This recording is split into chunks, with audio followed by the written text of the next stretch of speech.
Hallelujah. आप सबको जय मसीह की, प्रेज द लॉर्ड। आज सुबह मसीह यीशु के नाम से मैं इस दैनिक वचन में स्वागत करता हूं। आइए हम आगे वचन की ओर जाएंगे। जैसे हम देखते हैं यूहन्ना की सुसमाचार 16 अध्याय 33 कलम, वहां पे ऐसा कहता है कि परमेश्वर का वचन जब हम पढ़ते तो ऐसा बताया गया कि मैंने ये बातें तुमसे इसलिए कही है कि तुम्हें मुझ में शांति मिले। संसार में तुम्हें क्लेश होता है, परंतु ढाढ़स बांधो, मैंने संसार को जीत लिया है। हालेलुया। मेरे प्रियो, आज इस जगत में जब हम जन्म लेते हैं, छोटे बच्चे से लेके बड़े तक हर एक के जीवन में दुख, कष्ट, समस्या आती है, क्योंकि परमेश्वर का वचन यह कहता है कि हर एक व्यक्ति को दुख और कष्ट से ही सामना करने से ही वो स्वर्ग राज्य में जा सकता है। दुख और कष्टों को सामना करने, दुख कष्टों के साथ होकर। हालेलुया। आज हमारे जीवन में अगर हमारे जीवन में पग में ठेस नहीं लगेगी तो हमें पता नहीं चलेगा कि चंपल घिस गए हैं अथवा चंपल नहीं है। जब ठेस लगती है तो पता चलता है चंपल को लेना है।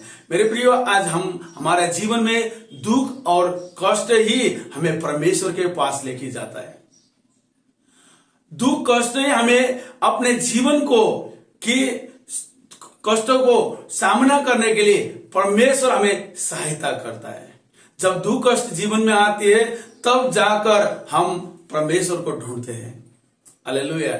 यहाँ पर मसीह यीशु भी अपने शिष्यों के साथ जब अंतिम समय में एक कहता है कि संसार में तुम्हें क्लेश है, स्वता है, दुख होगा, कष्ट होगा, समस्या होगा, पर ढाढ़स बांधो क्योंकि मैंने संसार को जीत लिया है। हालेलुया।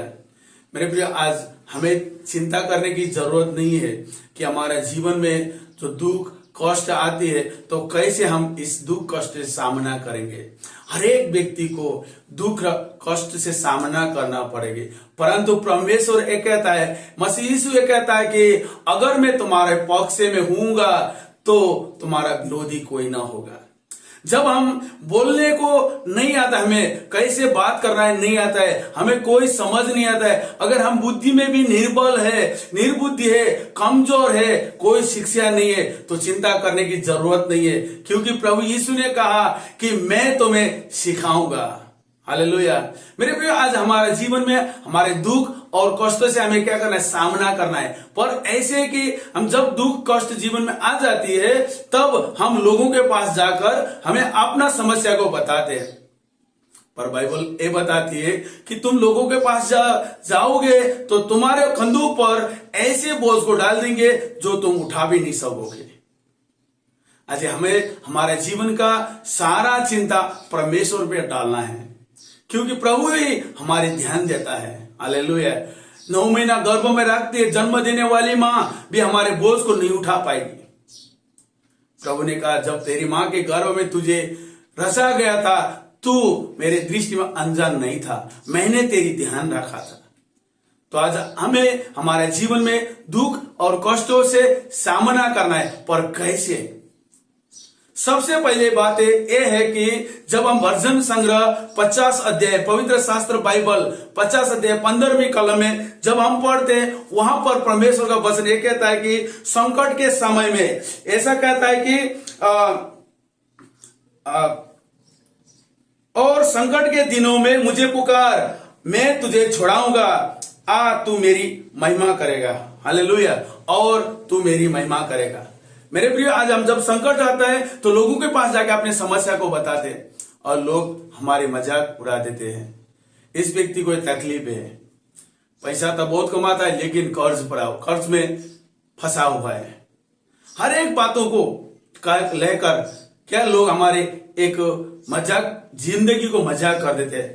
अंत में जाके वो व्यक्ति निराशा हो जाता है, कहीं पे भी उसके लिए मार्ग नहीं खुलता है। लेकिन परमेश्वर कहता है कि देख, मैंने तेरे आगे एक दरवाजा को खोल दिया है, अगर तू उसके अंदर जाएगा तो वो दरवाजा कोई भी बंद नहीं कर पाएंगे।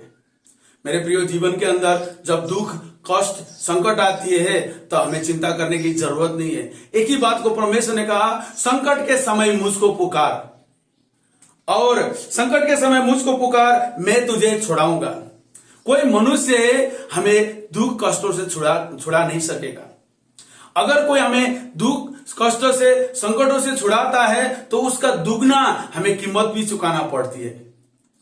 लेकिन जो हमारा प्रभु है वो प्रेमाल प्रभु है, करुणालु परमेश्वर है, जो हमारे शरीर के अंग अंग को जानता है, हमारे सिर के बालों को गनने वाला प्रभु, वो कहता है संकट के समय मुझको पुकार, मैं तुझे छुड़ाऊंगा। मेरे प्रिय, परमेश्वर को छुड़ाने के लिए परमेश्वर है, हमें पापों से, हमारे संकटों से छुड़ाने के लिए हमें पुकार करना है, मतलब कि प्रार्थना करना है प्रभु की प्रार्थना में।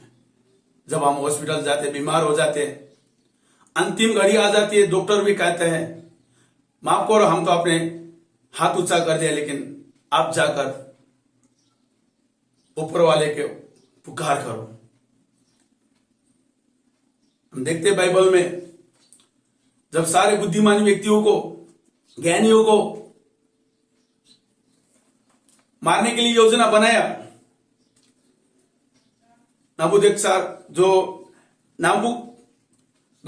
जो राजा था उस समय में, दानियल दिन में 3 बार प्रार्थना करता था। एक दिन नहीं, 2 दिन नहीं, हर दिन। आज हम दिन में 3 बार खाना खाते हैं, 3 बार नहाते हैं, और हम प्रार्थना के समय जब आ जाती है तो हमें प्रार्थना करने की इच्छा नहीं होती। प्रार्थना करने का समय आते हैं तो हमारे बीच में काम आ जाता है। परंतु प्रभु ये कहता है कि तुम संकट के समय पुकार करो, प्रार्थना करना है। जब हम देखते हैं पुराना नियम में, बाइबल में, पुराना नियम निर्गमन के पुस्तक में, तो वहां पे भी जब मूसा और मूसा का सेवक जो जोशुआ है, यहोशुआ, वो भी परमेश्वर के मुलाकात मंडप में जाकर वहां पे घंटों तक प्रार्थना करता था। बाइबल ये बताती है, जब निर्गमन 33 का 11 पढ़ते हैं तो मूसा अपने मित्र के जैसे परमेश्वर के साथ बात करता था, और जब बात करता था वो बाहर निकल जाता, लेकिन उसका दो दास जो सेवक है जोशुआ, वो अंदर ही बैठ के प्रार्थना करता। वो जवान व्यक्ति था। आज बहुत से जवान भाई बहन प्रार्थना की बात करते तो उनके अंदर ऐसा लगता है कि प्रार्थना क्या है, हर प्रकार के विचारों मन के अंदर आता है। लेकिन जोशुआ ने प्रभु के सन्मुख बैठ के प्रार्थना किया, तब जाके इस्राएलियों को मूसा के बाद, जब मूसा का मृत्यु हो गया, उसके बाद वो कनान देश जो वायदा का देश था वहां ले जाने के लिए जोशुआ सफल हुआ। उसके आगे कोई भी देश उसका सामना नहीं कर पाए। मेरे प्रिय, आज हमें प्रार्थना करना है। मसीह यीशु ने भी प्रार्थना किया है। उन्होंने भी कहा, शिष्यों को प्रसन्न करने से पहले प्रार्थना किया। जब वो कलवरी क्रूस में उन्हें अंतिम घड़ी में थे, उस समय में भी उन्होंने बताया, हो सके तो एक कटोरा मुझसे दूर कर, पर मेरी नहीं तेरी इच्छा पूरा होना है। हे पिता, मुझे क्यों छोड़ दिया? ऐसी सारी बातें कहकर उन्हें प्रार्थना किया। शिष्यों ने भी पवित्र आत्मा को पाने से पहले एक साथ रहकर प्रार्थना किया। जब सतावनी हुई थी, सब समस्या आई थी, सारे लोग इकट्ठा होकर प्रार्थना किया। तो हमें भी प्रार्थना करना है। Hallelujah, hallelujah. जब हम प्रार्थना करते, प्रार्थना में ताकत है। जो असंभव को संभव करने वाला प्रभु, वो असंभव को संभव करता है। जब हम प्रार्थना करते तो हम प्रभु की दृष्टि में अनुग्रह को पाते। जब हम प्रार्थना करते, परमेश्वर हमसे खुश होता है। जब हम प्रार्थना करते, परमेश्वर का सामर्थ्य हमारे जीवन में आ जाता है। जब हम प्रार्थना करते हैं, परमेश्वर के कार्यों को करने के लिए हम उत्साहित होते हैं। जब हम सामना करते, जब हम प्रार्थना करते, तो हमारे जीवन का जो भी दुख और कष्ट है हमारे पास तो आएगा, लेकिन हानि नहीं पहुंचाएगा, क्योंकि प्रभु हमारे साथ रहता है। Hallelujah, hallelujah. और दूसरी बात, हमें हमारे जीवन में कैसे संकटों से, तकलीफों से सामना करना है। दूसरी बात एक कहता है, जब हम दानियल की पुस्तक 3 अध्याय में पढ़ते हैं, वहां पर ऐसा कहता है कि शद्रक, मेशक, अबेदनगो ने ऐसा कहा है। यहाँ पे जब हम पढ़ते हैं 17 अध्याय में, शद्रक, मेशक और अबेदनगो राजा का कहा कि हे नबूकदनेस्सर, इस विषय में मैं तुझे उत्तर देने का हमें कुछ प्रयोजन नहीं जान पड़ता। हमारा परमेश्वर जिसके हम उपासना करते हैं वो हमको उस धगधगी हुई भट्टी के आग से बचाने के शक्तिमान है, शक्ति रखता है। वरना हे राजा, वो हमें तेरे हाथ से भी छुड़ा सकता है। हालेलुया। मेरे प्रियो, आज हमें दूसरी बात है प्रभु में घमंड करना। हम धन दौलत समाज अपने कुर्सी के घमंड करते हैं।